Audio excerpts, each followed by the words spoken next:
Isinagawa ng kapulisan ang malawakang evacuation operation para mailigtas ang mga residenteng apektado ng matinding pagbaha at banta ng pagguho ng lupa dahil sa walang tigil na pag-ulan.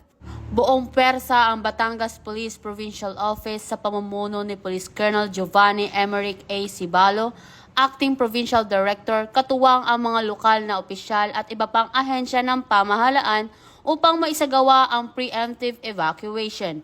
Prioridad ng operasyon ang mga kabataan, matatanda at mga buntis na residente na agad inilipat sa mga itinakdang evacuation center.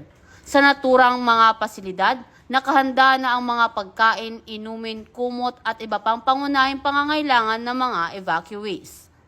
Ayon sa pamunuan ng Batangas PPO, hindi lamang kaligtasan ng mga residente ang kanilang tinututukan, kundi maging ang seguridad ng mga inilikas sa nasabing barangay.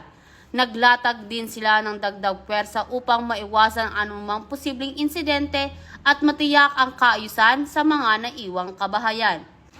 Sa kabila ng unos, ipinakita ng kapulisan at ng lokal na pamahalaan ang malasakit at bayanihan para sa kapakanan ng mga Batanggenyo.